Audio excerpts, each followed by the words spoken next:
The smell of another woman's Chanel No. 5 was still clinging to his collar when Mark turned the key in the lock.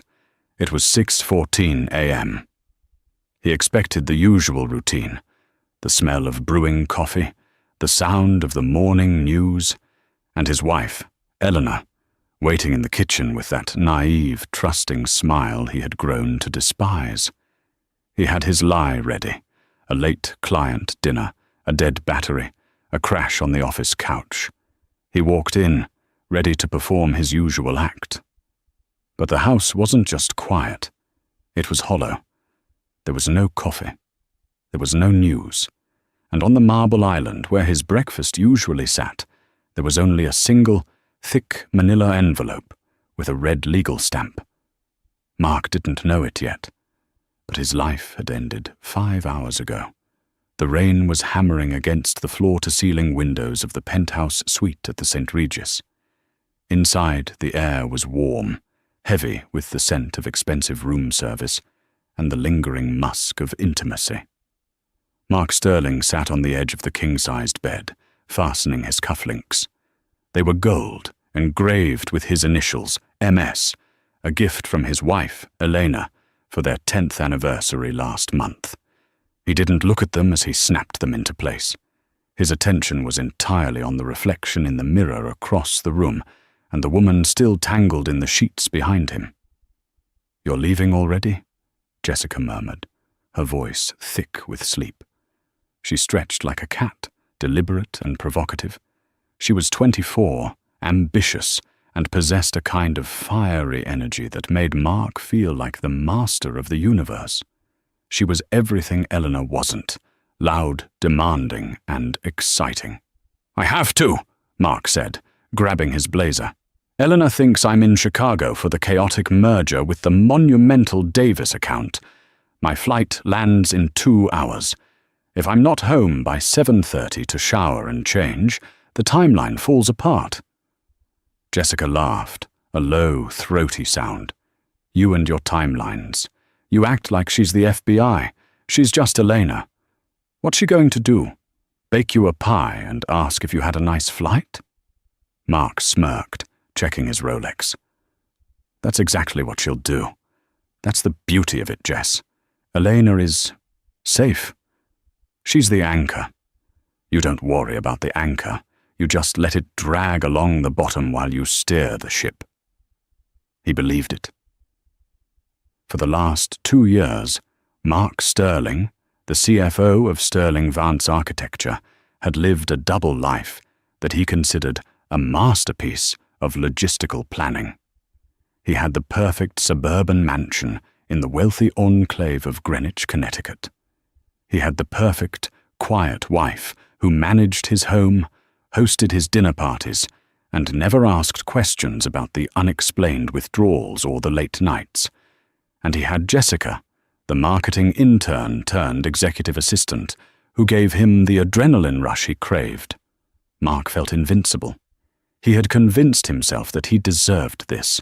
He worked 80-hour weeks. He brought in millions for the firm. Why shouldn't he have a little extra on the side? Elena had her garden club, her charity auctions, and her books. She was happy in her small domestic bubble. He was protecting her, really. Ignorance was bliss. "When are you going to tell her?" Jessica asked, sitting up and pulling the sheet around her. The playfulness was gone from her voice, replaced by that nagging insistence that had been creeping in lately. Mark sighed, smoothing his tie. "We talked about this. Not yet. The fiscal year ends next month. A divorce right now would spook the investors. I need the optics of the happy family man until the board secures my bonus." "It's always next month, Mark," Jessica snapped. "It will happen," he lied. He had no intention of leaving Eleanor. Divorce was messy. Divorce was expensive. And frankly, he liked having his laundry done and his house kept immaculate. He wanted to have his cake and eat it too. And for a man like Mark Sterling, what he wanted, he usually got. He leaned down and kissed Jessica on the forehead. I'll buy you those diamond studs you wanted for the gala. Deal?" Jessica pouted, but nodded. She was easily placated by shiny things, another trait Mark found convenient. He walked out of the hotel room, the heavy door clicking shut behind him with a finality he didn't register. As he rode the elevator down to the lobby, he checked his phone. No messages from Eleanor. That was slightly odd. Usually, if he was traveling, she sent a text around 5 a.m. "Safe flight, honey. Love you." Today the screen was blank.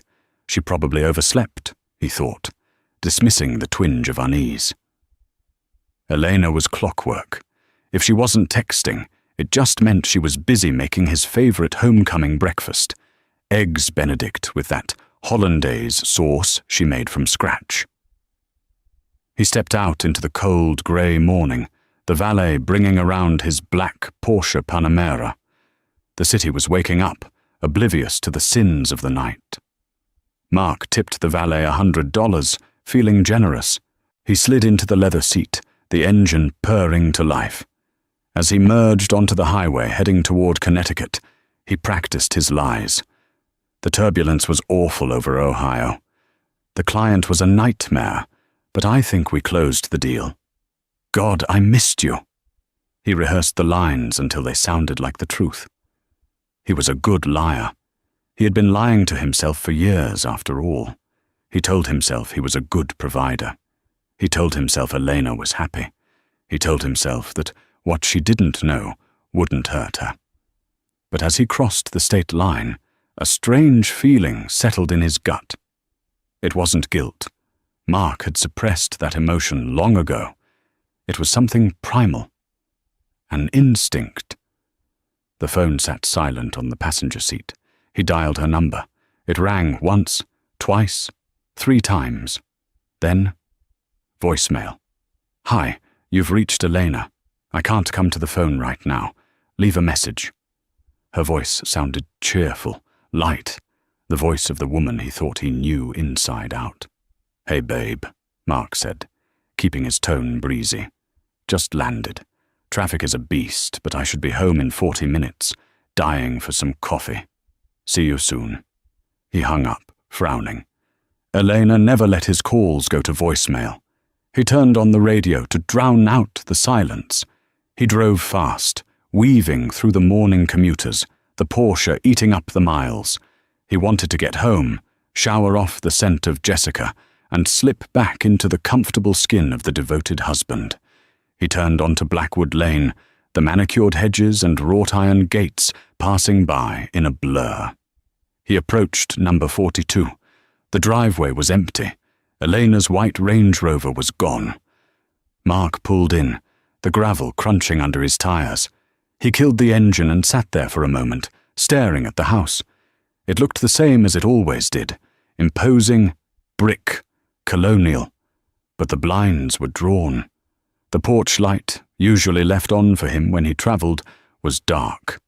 A cold shiver went down his spine. She probably went to the store, he reasoned, out of eggs or milk. He grabbed his overnight bag from the trunk, packed with clothes he hadn't worn, just for the alibi, and walked to the front door. He inserted his key. The lock clicked. The door swung open, and the silence hit him like a physical blow. Mark stepped into the foyer, dropping his bag. "Elena," his voice echoed. It bounced off the high ceilings and the hardwood floors, returning to him unanswered. The house was cold. Not freezing, but the specific, sterile chill of a place that hasn't been lived in for hours. He walked into the kitchen. The counters were gleaming. There was no smell of bacon, no coffee pot gurgling. The sink was dry. "Elena?" he called again, louder this time, irritation creeping into his tone. "I'm home."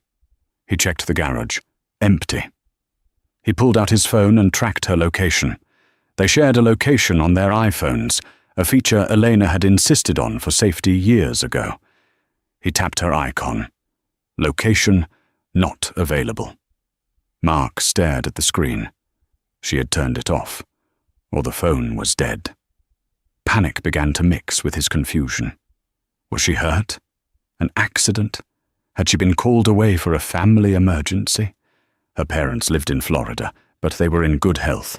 He walked back into the living room, and that was when he noticed the first detail that was truly wrong. The paintings.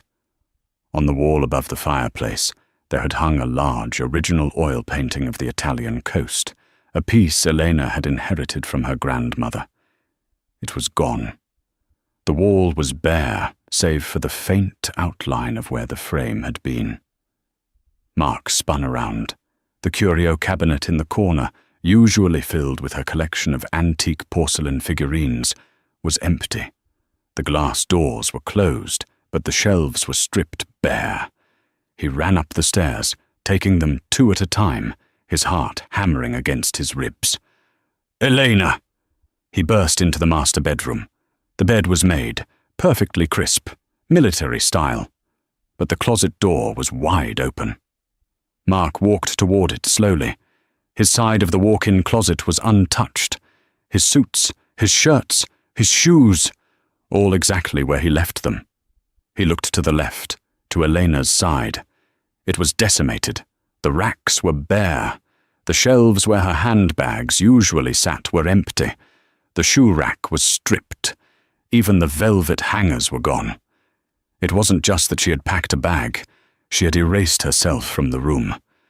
Mark stood there, his breath coming in short, shallow gasps. This wasn't a trip. This wasn't an errand. She knew. The realization hit him, but his arrogance immediately fought back. How could she know? He had been careful. He used a burner phone for Jessica. He paid for hotels in cash or through a shell company account. Elena was not a detective. She was a simple woman who liked gardening and historical romance novels. She didn't have the capacity for this. He turned back to the bedroom, his mind racing. Where is she? I need to call the police. No, I can't call the police. What if she tells them? His eyes landed on the nightstand on her side of the bed. It was empty, except for 2 things. Her wedding ring. The 3-carat solitaire diamond he had bought her to shut her up after he missed her birthday 3 years ago. It sat there, cold and sparkling in the morning light, and next to it, a thick manila envelope. Mark walked over to the nightstand. His legs felt heavy, like he was wading through concrete. He picked up the ring first. It felt light, insignificant. He dropped it into his pocket. He reached for the envelope. It was heavy. On the front, in Eleanor's elegant, cursive handwriting, was a single word. Mark. He tore it open. He pulled out a stack of documents. The first page wasn't a handwritten letter. It wasn't a tear-stained note asking why or begging him to come back. It was a legal filing. Petition for dissolution of marriage. Petitioner, Elena Marie Sterling. Respondent, Mark Thomas Sterling. Mark laughed. It was a dry, incredulous sound. You have got to be kidding me. He flipped the page, and then the next. Attached to the divorce petition were photos. High-resolution, time-stamped, geotagged photos. Mark dropped onto the bed. There was a photo of him and Jessica at dinner 3 weeks ago. A photo of them entering the St. Regis last night. A photo of them kissing in the park near his office. The timestamps were precise. The angles were professional. These weren't taken by a jealous friend with an iPhone. These were taken by a private investigator. A very expensive one. How? Mark whispered. Where did she get the money for this? Elena had no income. He gave her a monthly allowance, generous, sure, but tracked. Every credit card purchase she made sent a notification to his phone. He controlled the finances. He controlled the accounts. He was the CFO. He knew where every penny went. He flipped further into the stack of papers, his hands shaking now. Beneath the photos was a letter. This one was on the letterhead of Reynolds, Stone and Associates. Mark froze. Reynolds, Stone and Associates wasn't just a law firm. It was the law firm in New York City for high-asset divorce cases. They were sharks. They cost $1,000 an hour just to answer the phone. Mark began to read the letter, signed by one Arthur Reynolds. Dear Mr. Sterling, please be advised that I represent your wife, Mrs. Elena Sterling, in the matter of your divorce. By the time you read this, Mrs. Sterling will have vacated the marital residence. Regarding the premises at 42 Blackwood Lane, as you are aware, the deed to this property is held in the name of the Sterling Family Trust. However, we would like to draw your attention to Clause 14, Section B of the prenuptial agreement you signed 11 years ago. Mark frowned. The prenup. He remembered it clearly. He had insisted on it. He was the rising star. She was the daughter of a library archivist. He wanted to protect his future assets. He had made her sign it without her even reading it, or so he thought. He read on.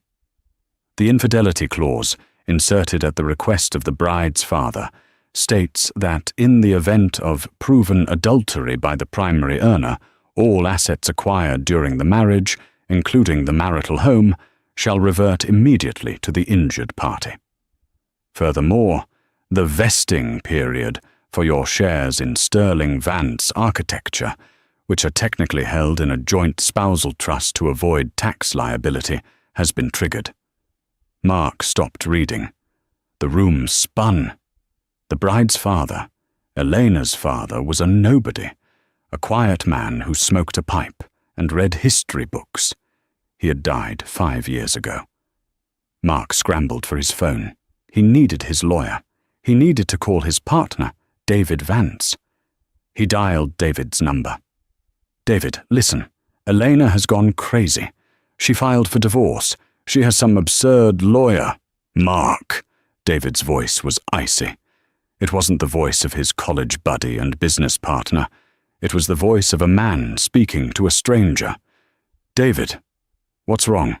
Mark, you need to check your email. The board just finished an emergency meeting. Meeting? What meeting? It's 7 a.m. Elena was there, Mark. She dialed in at 5:12 a.m. Or rather, her lawyer did. What does Elena have to do with the board?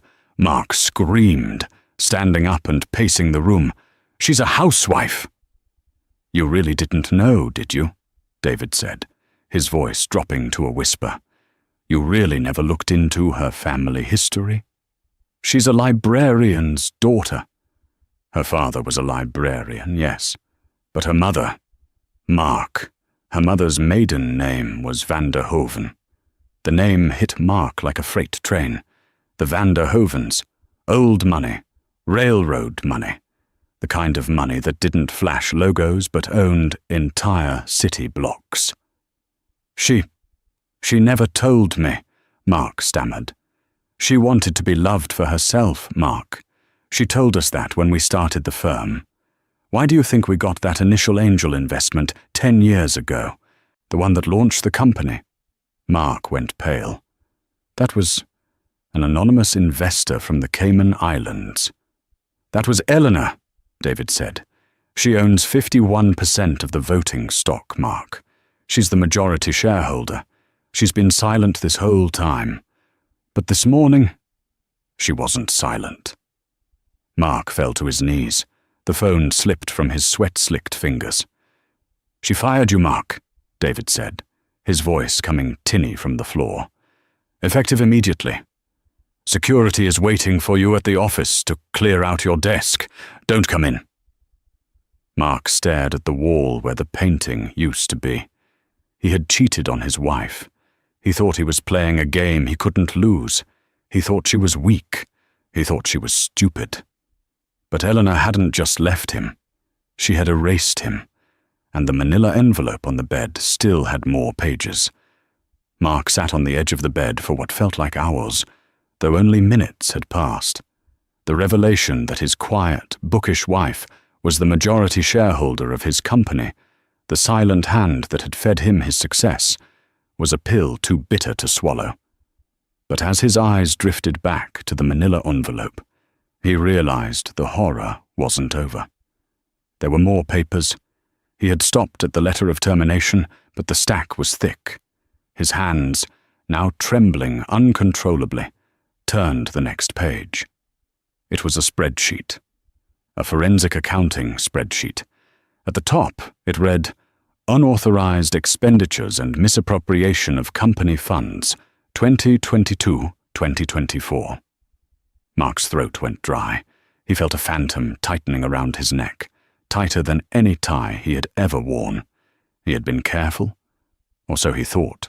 When he took Jessica to Cabo last spring, he had expensed it as a client development retreat. When he bought Jessica the Cartier bracelet, he had buried it under office supplies and vendor gifting. He was the CFO. He approved the audits. He moved the numbers.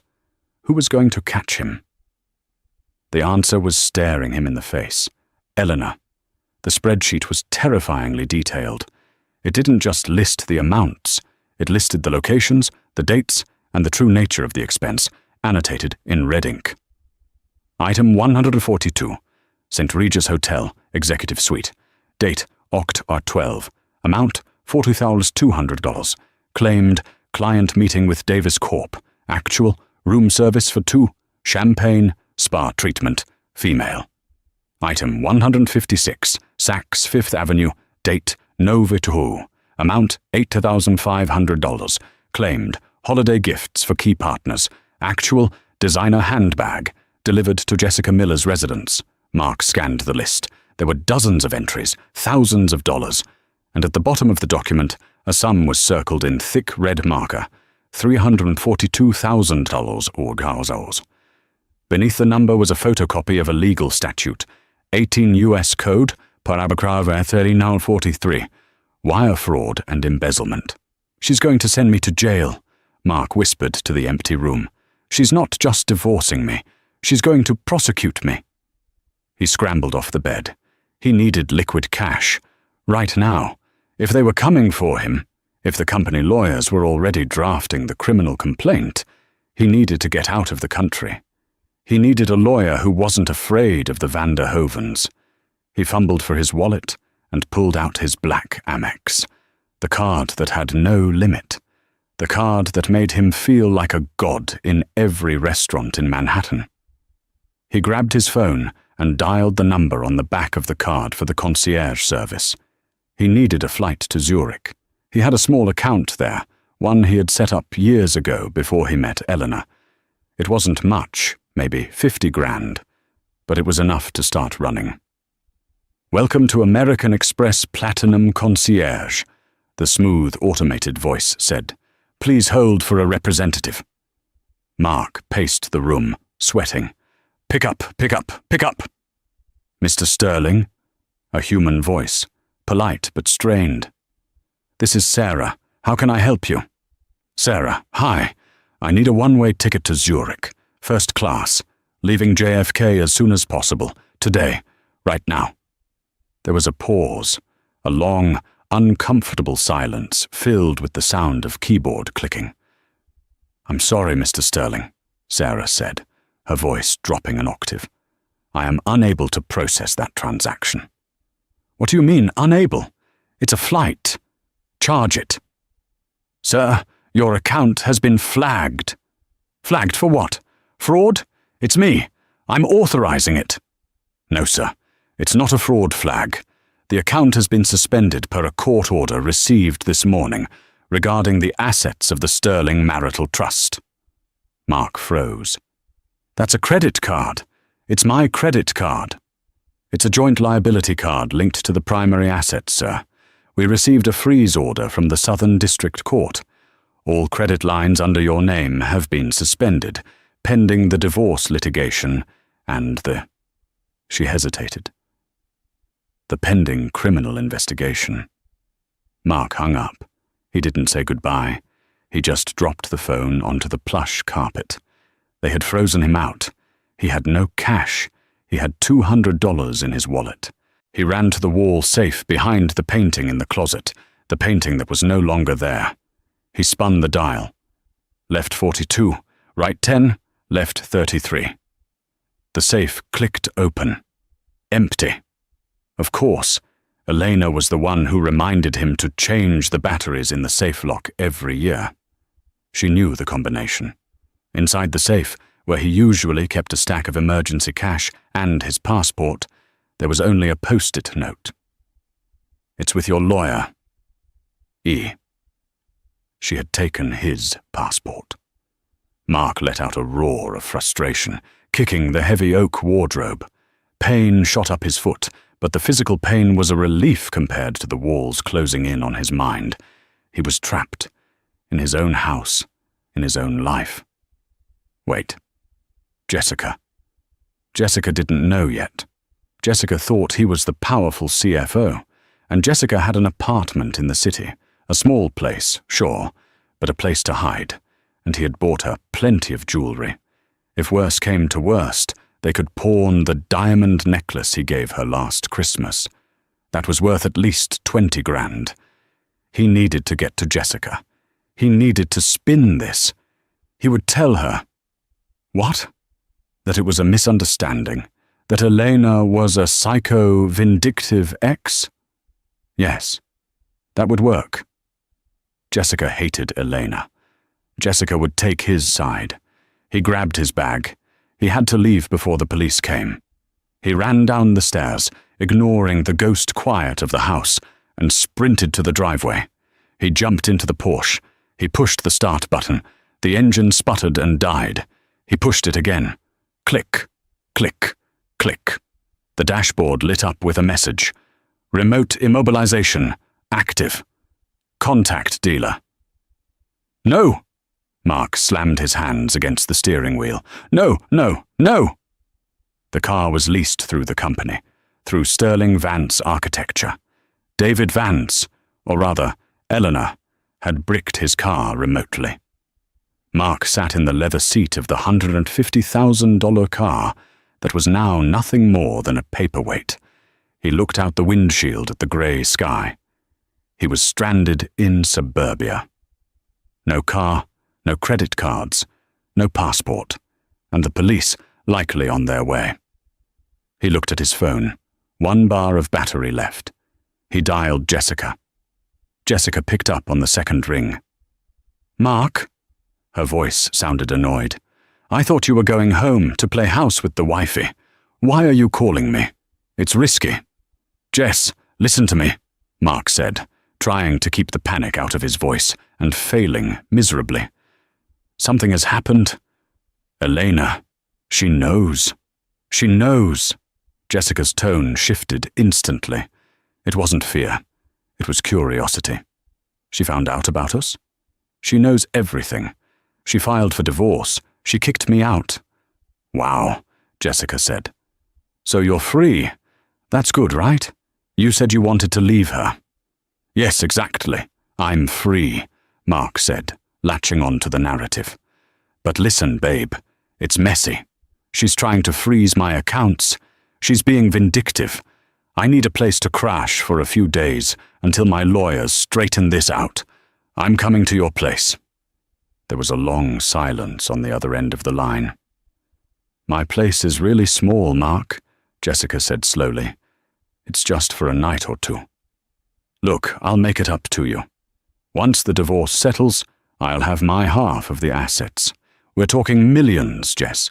We can go to Paris. We can get that loft in Tribeca you wanted." "Your half of the assets," Jessica repeated. "I thought you said she had a prenup." "She does, but look, it's complicated. I just need you to call me an Uber. My car is having mechanical issues."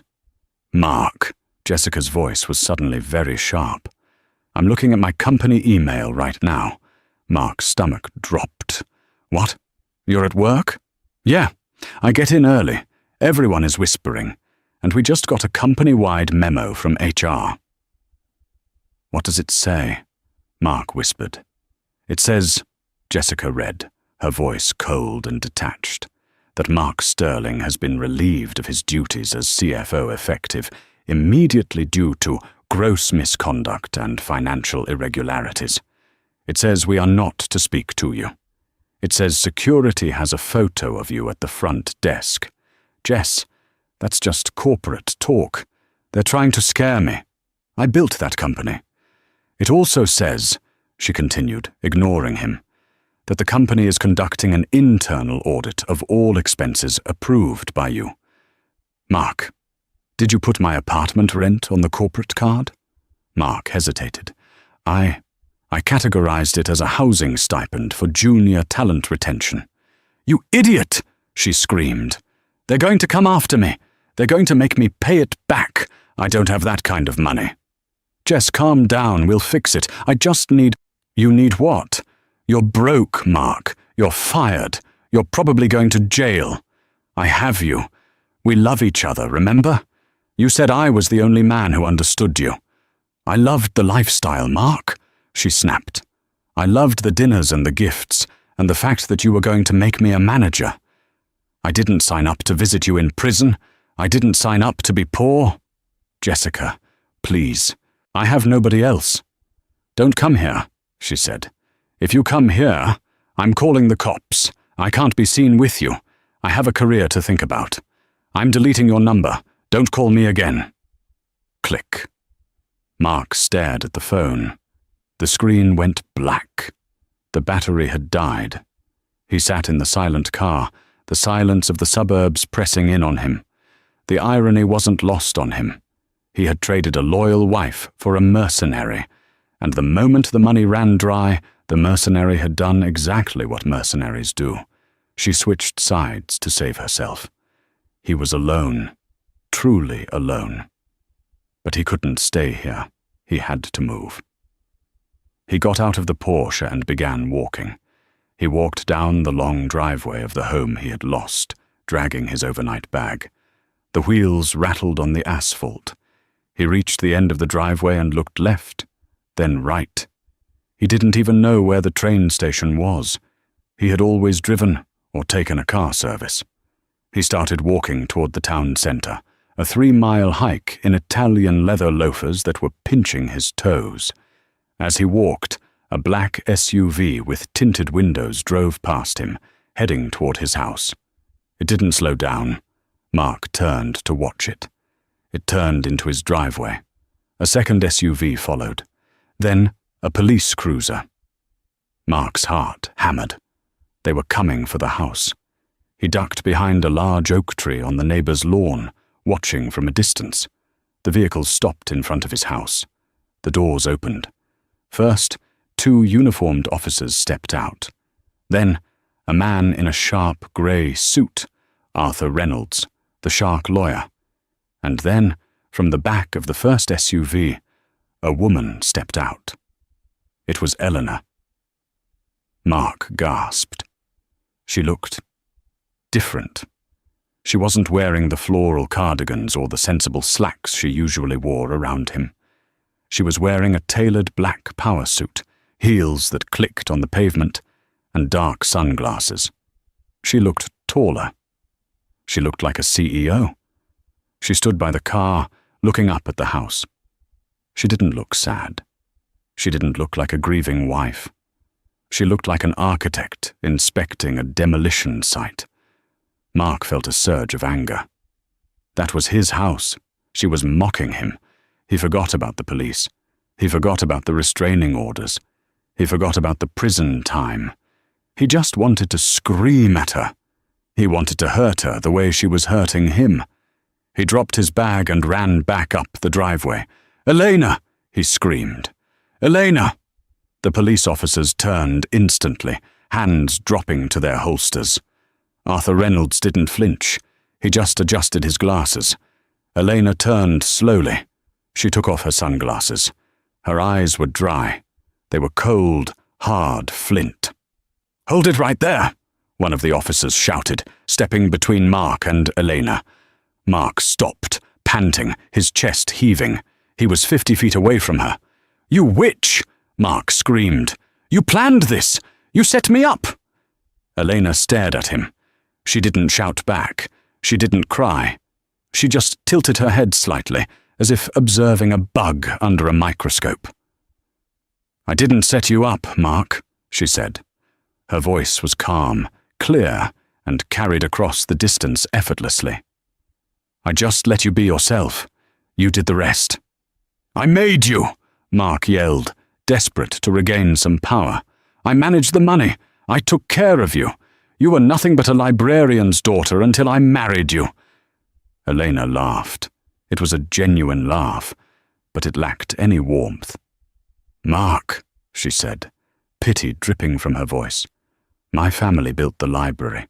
My family built the bank you used to work for. I didn't need you to take care of me. I needed a partner. But you were too busy trying to be a big man to notice who you were actually married to." She turned to the lawyer. "Arthur, give him the bag." Arthur Reynolds reached into the car and pulled out a small, plastic grocery bag. He tossed it onto the driveway. It landed halfway between them.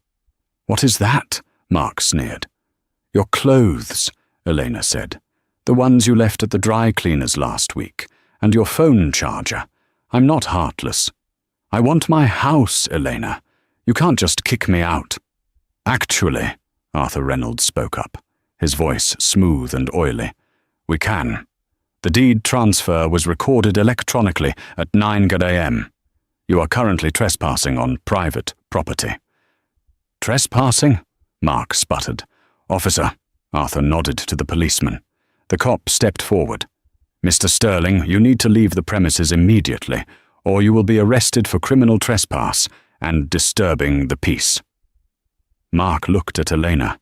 He looked for a shred of the woman who used to rub his back when he had a headache. He looked for the woman who made him soup. She was gone. Or maybe she had never really existed. Maybe that version of Eleanor was just a mirror she held up to reflect what he wanted to see. "Elena, please." Mark's voice broke. He realized the anger wasn't working. He tried begging. "I have nowhere to go. My cards don't work. Jessica kicked me out. I have nothing." Elena looked at him. For a second, her expression softened. Mark felt a spark of hope. "You have your freedom, Mark," she said softly. "That's what you wanted, isn't it? To be free of the boring wife? To live the high life?" She put her sunglasses back on. "Go live it." She turned around and walked into the house, her house, and closed the heavy oak door. The sound of the latch clicking into place echoed like a gunshot. Mark stood there, the plastic bag of dry cleaning at his feet. "Move along, sir," the officer said, hand on his baton. Mark grabbed the plastic bag. He grabbed his overnight bag, and he turned around. He walked down the driveway, past the manicured hedges he used to prune, past the mailbox with his name still on it. He reached the street. The rain began to fall again. Cold, hard rain. He started walking. He didn't know where. He just knew he was walking away from the life he had destroyed. The rain was torrential now. It soaked through Mark's custom Italian suit, a $3,000 garment now ruined by mud and water. He had been walking for an hour. He found himself in the downtown area of Greenwich. He looked like a madman. His hair was plastered to his forehead, his shoes were squelching, and he was dragging a suitcase and a bag of dry cleaning. People on the street, people he might have once nodded to at the country club, stepped aside to avoid him, looking at him with a mixture of disgust and fear. They didn't recognize him. To them, he was just another vagrant. He stopped in front of a bank. Not his bank, a generic chain bank. He needed to think. He went into the vestibule to get out of the rain. He sat on the floor, leaning against the ATM machine. He was exhausted. He looked through the plastic bag Eleanor had given him. Inside, wrapped in the dry cleaning plastic, was his grey blazer. He checked the pockets. Nothing. Wait. The inside breast pocket. He felt a piece of paper. He pulled it out. It was a note, handwritten. Mark, I know you never read the prenup. And I know you never read the bylaws of the company. If you had, you would know that there is a golden parachute clause for executives, even if fired for cause. It's not much, but it's enough to keep you off the street. I deposited $5,000 into a prepaid debit card. It's in the pocket. Use it to get a lawyer. Or a therapist. I suggest the latter. Mark dug deeper into the pocket. There it was. A generic Visa gift card. $5,000. Yesterday, he had spent $5,000 on a bottle of wine at dinner. Today, it was his entire net worth. He stared at the card. He should rip it up. He should throw it in the trash out of pride. She was pitying him. She was tossing him crumbs, but his stomach growled.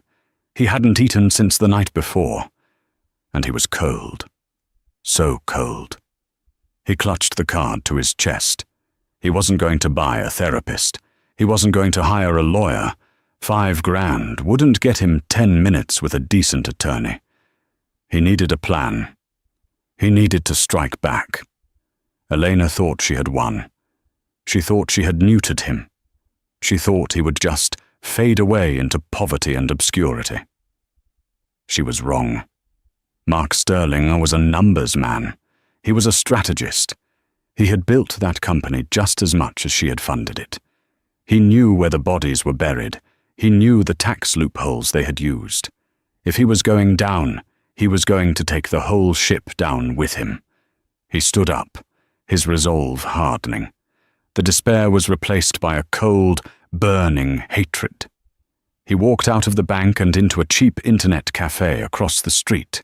He paid for an hour of computer time. He cracked his knuckles. He couldn't access the company servers. David had locked him out. But Mark had a memory like a steel trap. He knew the account numbers for the offshore holding companies. He knew the shell corporations in Panama that they used to minimize tax liability. He wasn't going to steal the money. He couldn't. But he could expose it. He opened a browser and searched for the contact information for the IRS whistleblower office. Then, he searched for the email address of the New York Times business desk. "You want a war, Elena?" Mark whispered, his fingers hovering over the keyboard.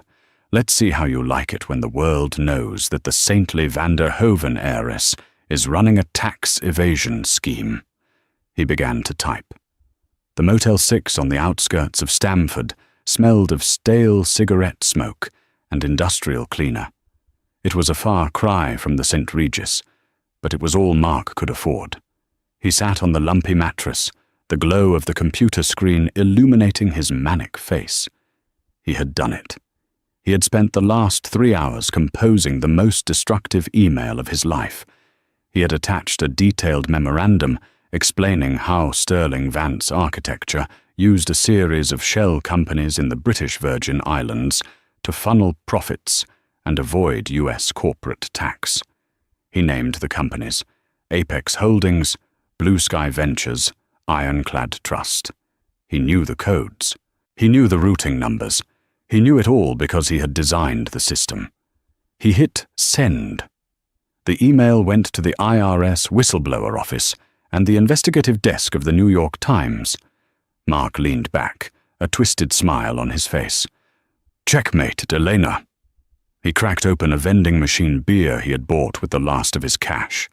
He imagined the scene tomorrow morning, FBI agents raiding the mansion, Elena being led out in handcuffs, the headline screaming, "Heiress involved in massive tax fraud."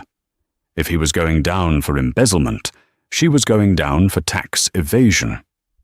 And the beauty of it? As a whistleblower, he might get immunity. He might even get a percentage of the recovered taxes. He could walk away with millions and see her ruined. He slept soundly for the first time in 24 hours, fueled by the intoxicating liquor of revenge. The next morning, Mark woke up at 10 a.m. He grabbed his phone, which he had charged with the cord Elena had so graciously returned, and refreshed his email. There was a reply from the New York Times. His heart leapt. They were interested. They wanted an interview. He opened the email. "Dear Mr. Sterling, thank you for your tip regarding Sterling Vance architecture. However, we are declining to pursue this story. The financial structures you described, Apex Holdings, Blue Sky Ventures, are already a matter of public record. Sterling Vance Architecture held a press conference 3 days ago announcing a voluntary audit and restructuring of these specific entities. The company has already agreed to a settlement with the IRS regarding past irregularities, citing mismanagement by former executive leadership. Furthermore, we have received a cease and desist regarding your communication, as the documents you provided appear to be privileged company data stolen upon your termination. We will not be contacting you further." Mark stared at the screen. His blood ran cold. 3 days ago, Elena had been planning this for weeks.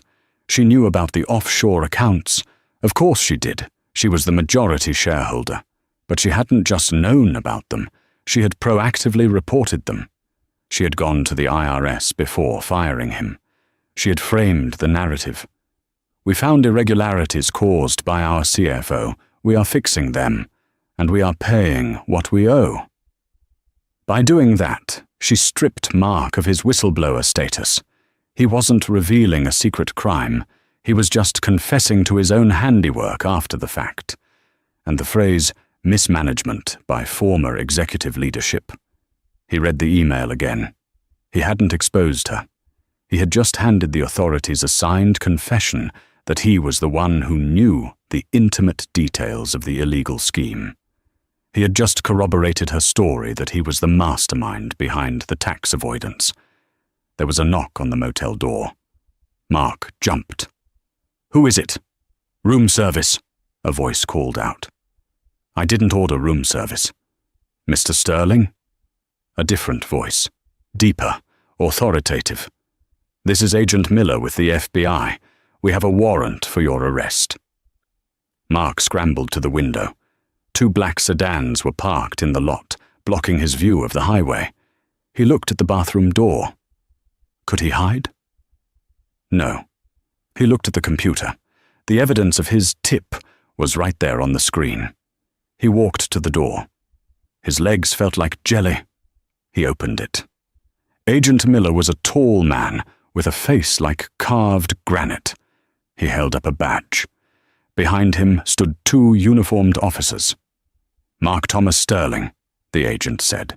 "You are under arrest for wire fraud, embezzlement, and conspiracy to defraud the United States government." I was the whistleblower," Mark stammered. "I sent the email." Agent Miller smirked. "We know. We got a copy. Thanks for the roadmap, Mark. It matches the documents Mrs. Sterling provided us perfectly, except yours has your digital signature on the creation dates." They spun him around. The handcuffs clicked. They were tight, cold. As they led him out to the car, Mark saw a figure standing across the street, watching from the safety of a coffee shop patio. It wasn't Elena. Elena wouldn't waste her time watching him get arrested. It was Jessica. She was wearing oversized sunglasses and holding a latte. She watched him being shoved into the back of the cruiser. She didn't look sad. She looked relieved. She looked like someone who had just dodged a bullet and was watching it hit someone else. As the car pulled away, Mark saw her pull out her phone and make a call. Probably to her new boss, or a lawyer, or a new boyfriend. Mark Sterling, the man who thought he controlled the world, sat in the back of the cage, heading toward a federal indictment, realizing that he had never really been the player. He had always been the pawn. 5 years later, the cafeteria at the Federal Correctional Institution in Danbury was loud, smelling of boiled cabbage and disinfectant. Mark sat at a corner table, nursing a tray of lukewarm meatloaf. He looked older. His hair, once perfectly styled and dark, was now thinning and grey. The arrogant set of his jaw was gone, replaced by a permanent sag of resignation. He wasn't the Wolf of Wall Street anymore. He was inmate 49201. He had taken a plea deal, 5 years for embezzlement and fraud. He had 6 months left. He kept his head down. He did his job in the prison library, stacking books, repairing spines. It was ironic, really. He had despised Elena's father for being a librarian, and now it was the only thing keeping him sane. A younger inmate, a kid named Leo, who was in for hacking, slid into the seat across from him. Leo had a contraband tablet, a small device smuggled in by a guard. "Hey, Mark," Leo whispered. "Check this out. Isn't this your ex?" Mark looked up, his eyes weary. He didn't want to look, but he couldn't help it. Leo tilted the screen. It was a YouTube video, a clip from Bloomberg Technology. The headline read, "Sterling Vance Architecture Unveils Revolutionary Green City Project in Singapore." On the screen, standing on a podium in front of a gleaming, futuristic model, was Eleanor. She looked magnificent. She was wearing a white suit that radiated power and grace. Her hair was cut in a sharp, chic bob. She looked 10 years younger than when he had last seen her. Standing next to her was a man. He was tall, distinguished, with salt and pepper hair and a kind smile. He had his hand on the small of her back, protective, supportive, loving. "Who's the guy?" Leo asked. "That's David," Mark whispered. "My old partner." "Damn," Leo laughed. "She kept the company and took the partner? That's cold, man." The reporter on the screen asked Elena a question. "Mrs. Vance, sorry, you go by Ms. van der Hoven now. This project is projected to net over $1 billion in the first quarter. How did you turn the company around after the scandal 5 years ago?" Mark leaned in. He needed to hear this. He needed to hear her mention him. He needed to know he still mattered, even as a villain. Elena smiled at the camera, her eyes crinkled at the corners. "Honesty," she said simply. "We cut out the rot. We stopped focusing on short-term profits and started focusing on legacy. And I had a great team who believed in the vision when things were dark."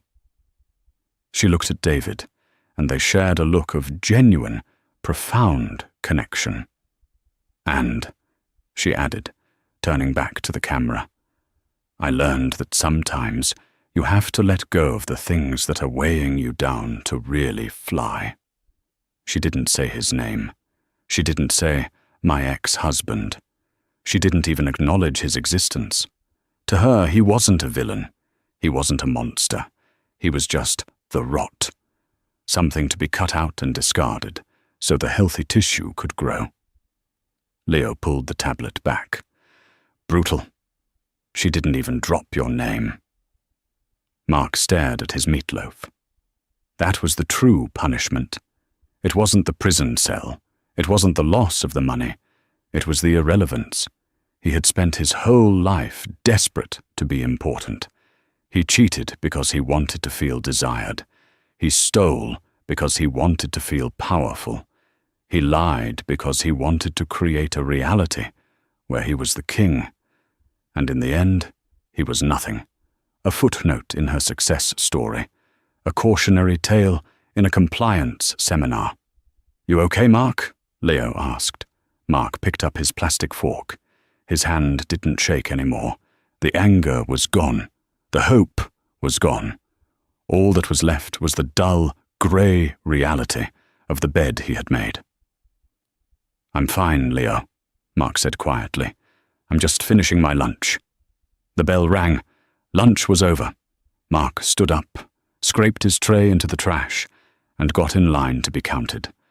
1, 2, 3. He was just a number. Outside the prison walls, the world kept turning. Elena was building cities. David was building a life with the woman he loved. Jessica was probably hustling some other guy in some other city. And Mark Sterling walked back to his cell, the heavy steel door slamming shut with a sound that was no longer terrifying, but simply final. The story of Mark Sterling is a brutal reminder that the grass isn't always greener on the other side. Sometimes it's just astroturf covering a sinkhole. Mark had it all: a loyal wife, a powerful career, and a beautiful home. But his arrogance blinded him to the true value of what he possessed. He mistook Elena's kindness for weakness and her silence for ignorance. He learned too late that the quietest people in the room are often the ones holding the keys. Elena didn't just survive his betrayal, she used it as fuel to ascend to her true potential, proving that the best revenge isn't screaming or fighting, it's thriving without the person who held you back. Mark's downfall wasn't caused by bad luck. It was the inevitable compound interest of his own lies. If you enjoyed this story of karma, betrayal, and justice, please hit that like button. It really helps the channel grow. And don't forget to subscribe and turn on notifications so you never miss a new story. What do you think?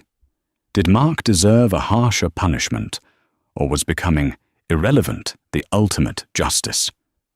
Let me know in the comments below.